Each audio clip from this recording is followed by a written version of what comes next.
Hey all, Heretic here. In Hearthstone Battleground this week, we are here to talk about the new anomalies that are just dropping today.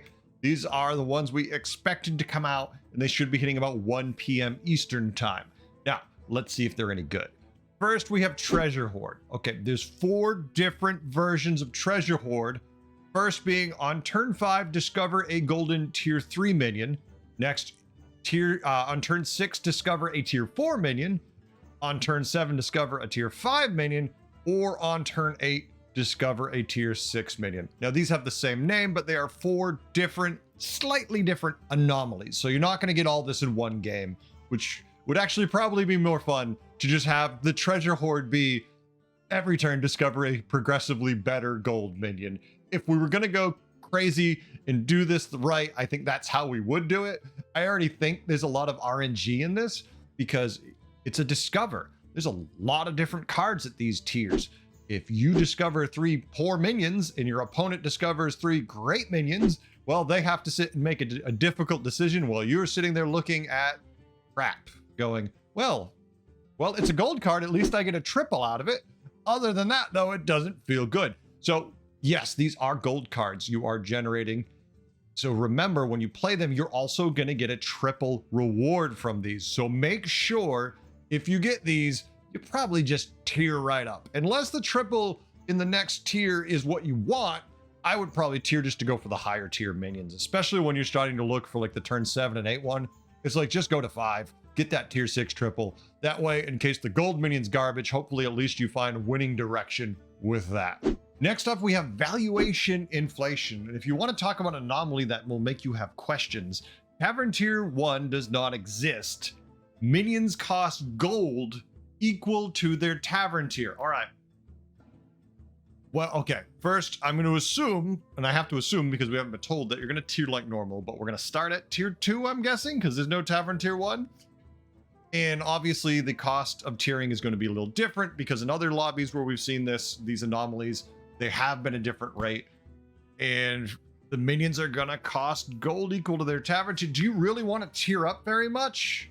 Like, it's going to be interesting, but if you tavern tier to 5 and there's 3 minions you want in the shop, but they all cost 5, are you better off finding a low tier win condition in these anomalies as opposed for going to the 5s and 6s? Do you just sit at tier 2 or 3 as get to 4 maybe and just cycle low cost demons? Do you sit with elementals at say tier 3 or 4 and just cycle a whole bunch? I would think that going to 5 and 6 is going to be a little cost prohibitive.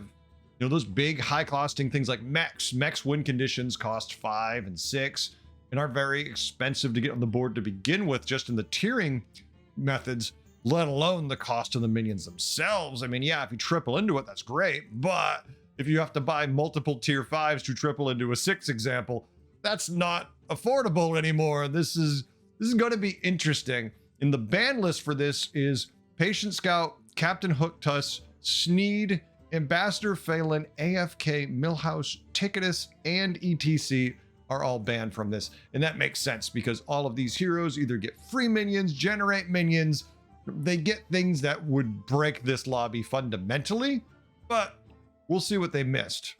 Next up, we have No Place Like Holmes. Each turn, look at 2 minions, guess which one your next opponent had last combat for a coin.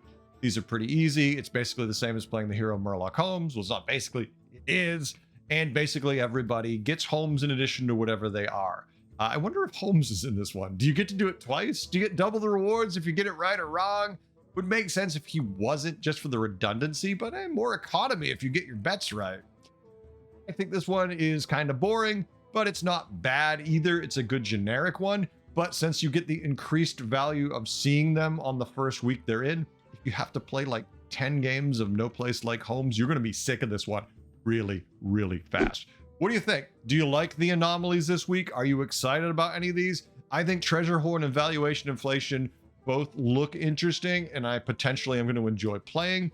Treasure Horde, I'm a little concerned about because of the RNG nature of Discover, and No Place Like Holmes, I don't really care either way, but we'll see. Tell me what you think in the comments below. I'm interested to see if anybody's excited about some of these, and if anyone has any concerns that maybe we haven't thought of here. Thanks for watching all. I hope to see you in the Battlegrounds. Until then, have a good one. Later.